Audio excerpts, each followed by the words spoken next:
This is a kind of Murdoch ploy, shifting the scum slightly, ever so slightly, to a kind of diversity kind of mode. And this is the piece on Marcus, the footballer, starting the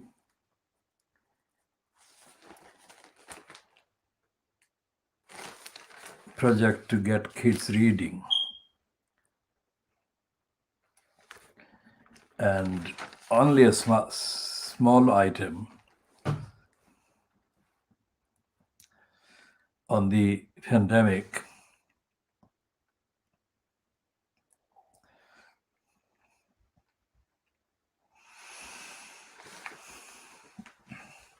And it's quoting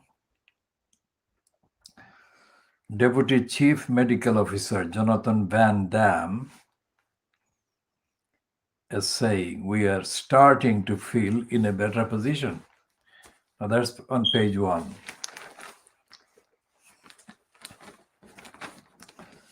And the better position narrative continues on page 2. Brexit trade boost for Prime Minister.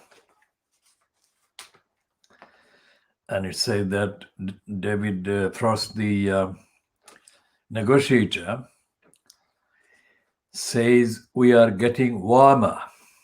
No more talk about fighting the EU. And it says EU deal next week.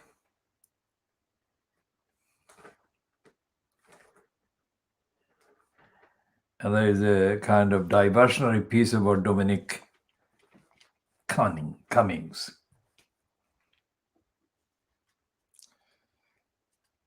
On his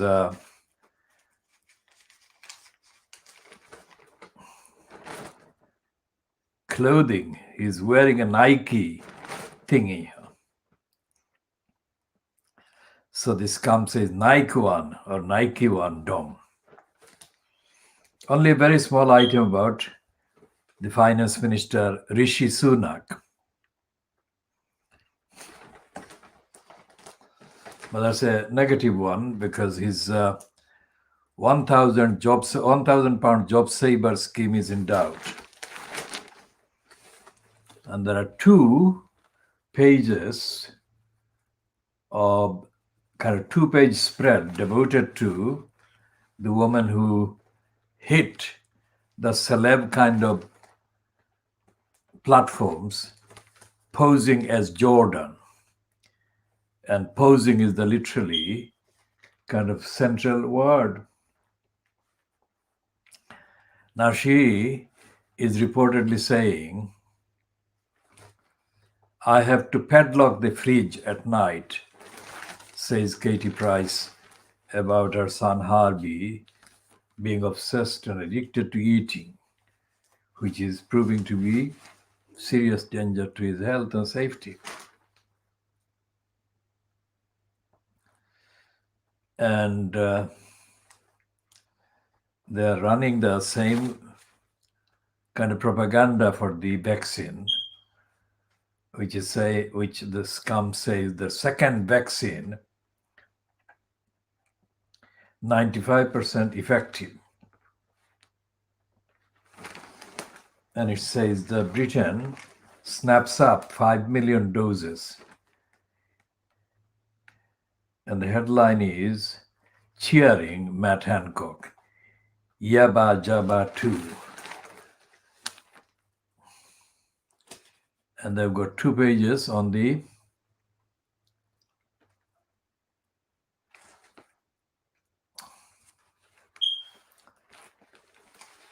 castle that is going to apparently house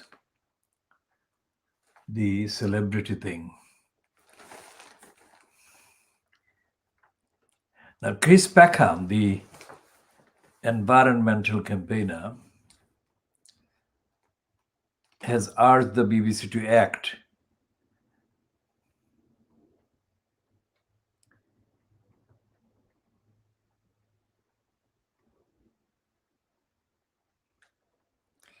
The television star retweeted a post by Labour Deputy Leader Angela Rayner that blasted sickening Tories. Now they're condemning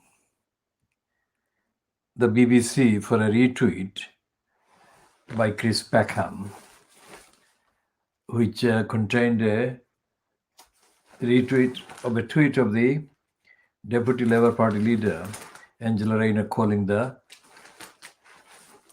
Conservatives sick. Well, that is not worthy of treatment as a news item, but that is the Murdoch scum.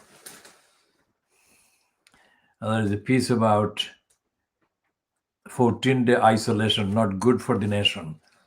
It's by Professor Carol Sikora. So Carol Sikora may sound like a woman's name, but it's a man. And we shall be talking about his kind of name, the origin, whether it's Greek or from another background. That will be clarified during the course of this edition, which is part 2 of the Khoodeelaar campaign, world exclusive Diagnosis of Fleet Street. Fleet Street meaning the likes of the scum, the Times, the Guardian. The Guardian we have already done in part 1 or part A already, but we shall cover the rest of the Guardian later. The Star, the Express, the Daily Mail, the Boris Graph, and the Financial Times, and the I newspaper. And there is this editorial, which is Rupert Murdoch telling Johnson to stand firm.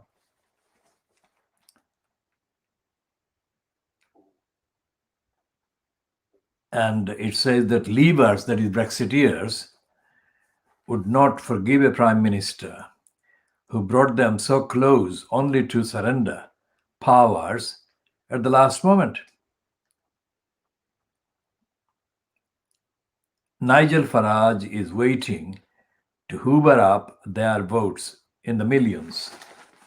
Now that is the Murdoch scum actually being in denial. That is not the case. And that will not be the case for a very long time to come, because not only has the appearance of the pandemic changed all the key mathematics, but also the mathematics that have been kind of counted in favor of Joe Biden have also brought in something that is very different from what could have been the case if the counting had gone the other way. And as we have been saying for the last few days, Joe Biden has made a short statement, but the length of that statement is less important than the content of it. And the content is that the administration in America, the USA administration, fronted by Joe Biden, will not approve of any activities that undermine the Good Friday Agreement about Northern Ireland. And it is Northern Ireland and the Good Friday Agreement that has been, if not the biggest, one of the biggest worries for the Brexiteers. And that was also highlighted in that short intervention by Ed Miliband, who challenged Johnson to tell Parliament, to tell the public what he knew about Northern Ireland. And Miliband was kind of lauded because he got Johnson in a right corner there. Johnson couldn't answer. Now here is a 2-page spread on pages 12 and 13 given to Marcus Rashford, who's launched his book club to help kids. Now that is another first for the racist scum. This is the treatment of this particular individual as if he's a part of the normality, the ordinary kind of face, not a kind of marginalized face. It's a black boy, 23-year-old, is being treated as if he's normal, he's part of the normal kind of appearance.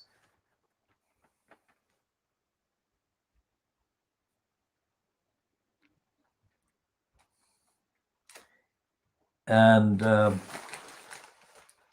so the scum is backing Boris Johnson on Brexit. And there is no evidence that there is any problem for Boris Johnson because he's kind of portrayed in the scum today as achieving positive results in every direction, including that thing about the vaccine that has been ordered apparently, 5 million doses in a snap. Snap is a kind of over-the-top certificate to the smartness of the UK government. Snapped. It's not like dithering, which is what Boris Johnson has been condemned for being dithering, including last week's statements attributed to Dominic Cummings that Boris Johnson is a ditherer, can't make decisions. He's a kind of indecisive. And Rachel Sylvester in the Times, on the same spot as Claire Forges yesterday's Times, this one is doing an open, brazen kind of promotion for Allegra Stratton, Kerry Simmons, and Munira Mirza. And this shameless promotion is being justified by Sylvester claiming that women are doing the better job and they're bringing decisive kind of fervor into the behavior of the people in number 10 Downing Street. And there is a cartoon on the opposite kind of side, the Times cartoon, whoever is the cartoonist, I'm not looking at it now, but that cartoon shows Boris Johnson sat on a kind of stool or something, while Allegra Stratton is standing behind Kerry Simmons, who is assuring him that there will be maybe a week or maybe 2 weeks it will take to sort out the morass. That is the, what is it saying? A couple of weeks, yes. A couple of weeks is all we need. And this is a cartoon not by Brooks, but another cartoonist, resetting the government. And Kerry Simmons, accompanied by Allegra Stratton, who is behind her, is speaking halfway through in the, not on a stool, but in a kind of chair, sofa chair. And Johnson is kind of looking resigned and half dead and half alive, while Kerry Simmons is saying with a thumb up, left thumb up, saying a couple of weeks is all we need. That is the cartoon in full.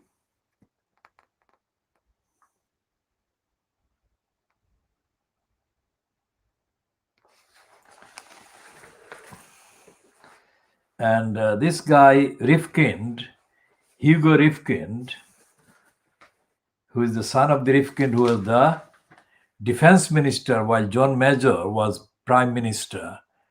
And this Rifkind was the anti-Muslim liar who held back British intervention, even when there were daily reports about the Bosnians being massacred and murdered by the Serbians in the early 1990s. So Rifkind, I mean, all these columnists on the Times are one way or the other connected with the people in government or people in the Conservative Party. For example, there is Koran. Now, the Koran is a son of Alan Koran. Like Alan Koran was a kind of BBC kind of person and probably had a column on the Evening Standard or Standard.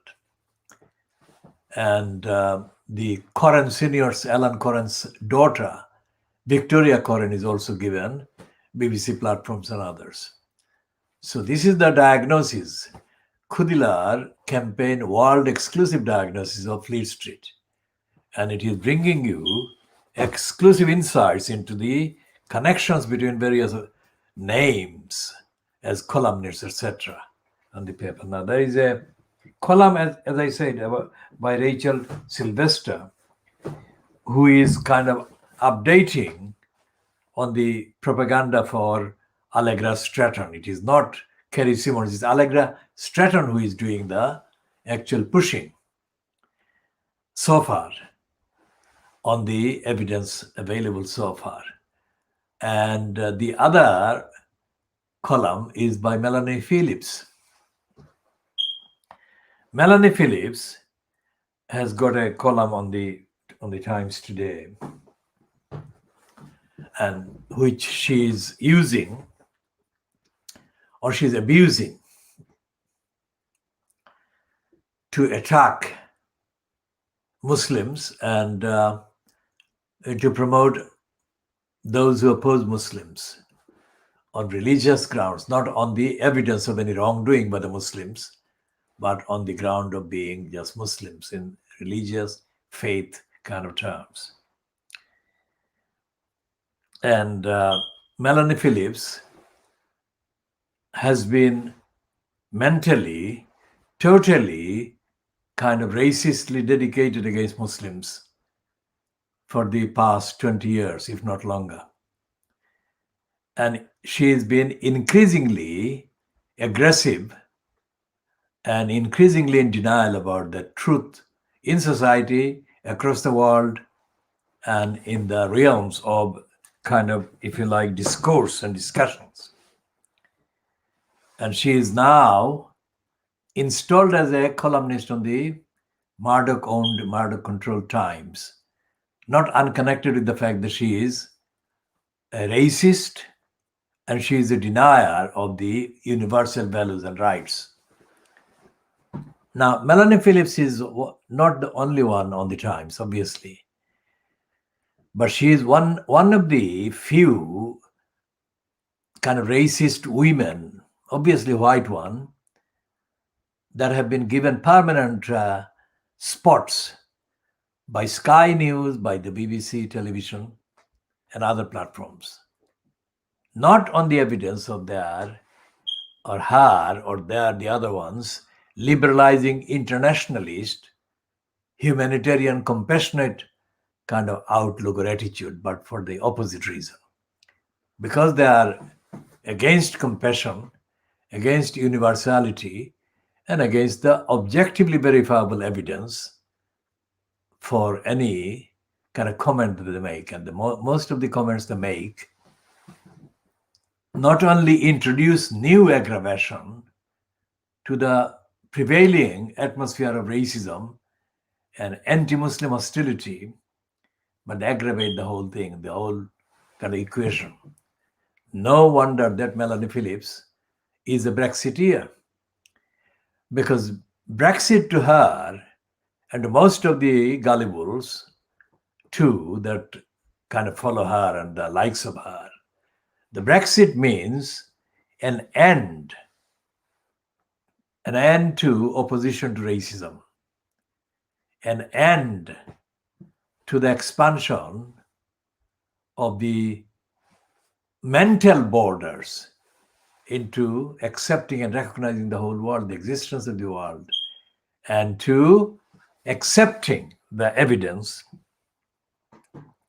of the experiences of millions of people, hundreds of millions of people across Africa and Asia, where the consequences, the bad consequences of racism, colonialism, imperialism, and Macaulay's kind of toxic, hateful, oppressive, imperialistic imposition of ideas about education have been having.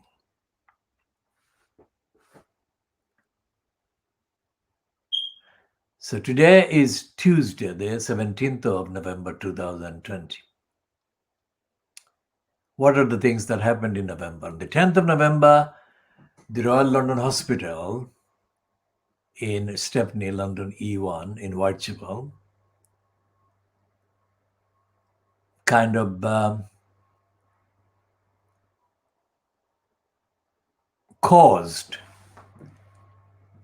the overall comprehensive attacks by eviction from an address in New Road.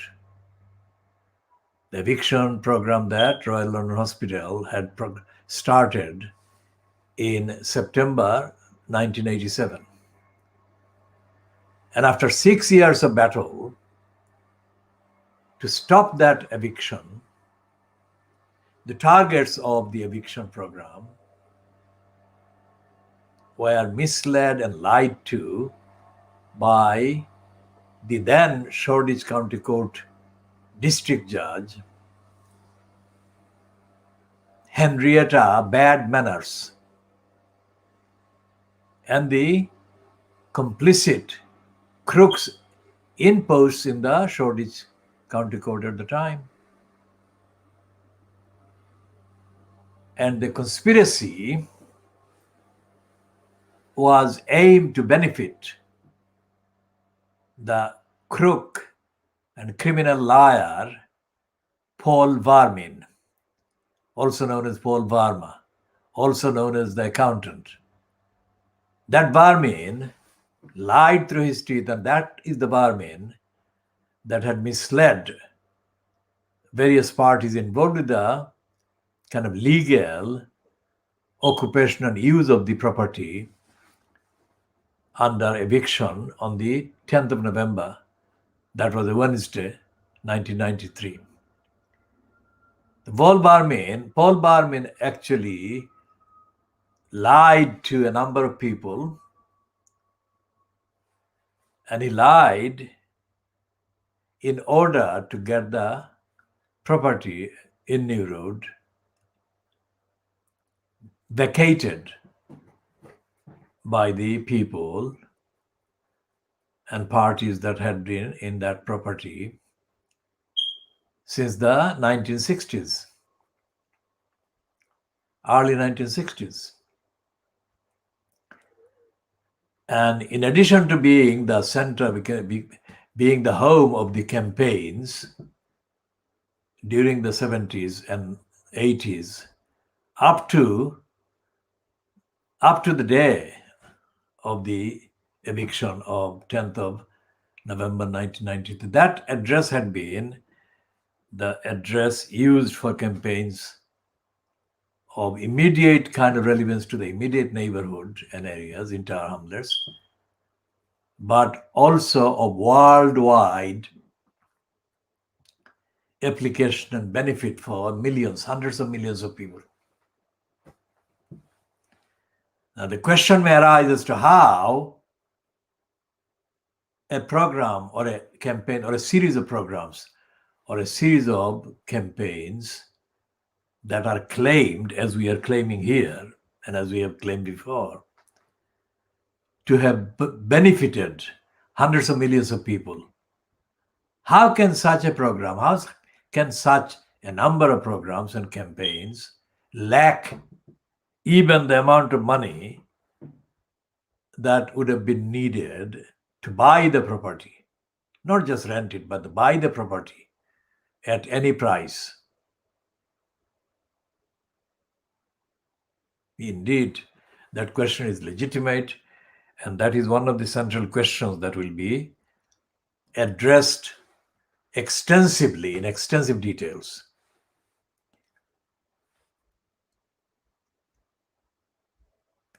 So we are now moving on to the name Fluff, a cat called Fluff or Fluffy. Fluff or Fluffy looked like Fluffy because he had a lot of fluff, lot of fur. And he was a resident of the property that was targeted for eviction.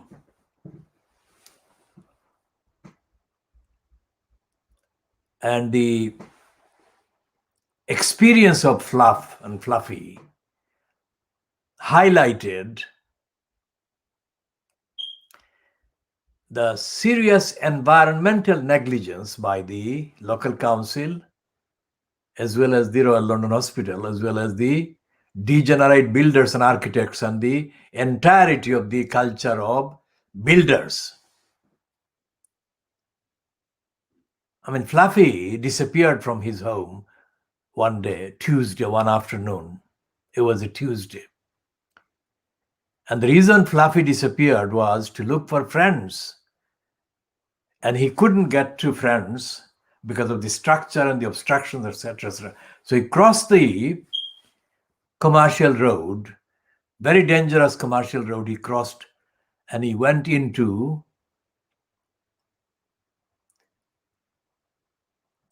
the road next to the commercial road. The road used to be called the kind of chicken market or whatever. We shall come to the details later. And there, Fluffy found lots of other cats. And whenever he was approached by the person who brought him up, he would run away and hide. Because Fluffy knew that he was being missed and he was kind of targeted for rescue or returned home.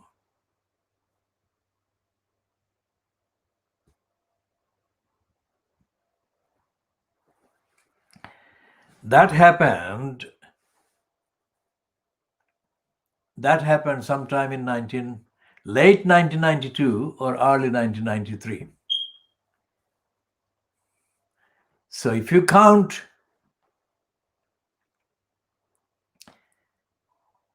from 1993, let's say, up to June 2006, how many years is it? 7 and 6, let's say 5.5. Just under 12 years, let's say. So it was 12 years that went by without any contact, without any kind of direct contact with cats. There were some, but there were never anything like the direct contacts.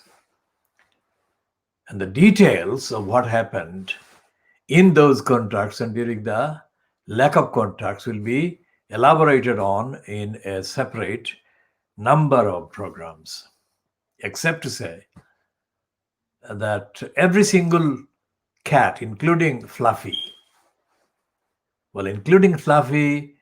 there were 14 cats that were kind of attacked by the eviction.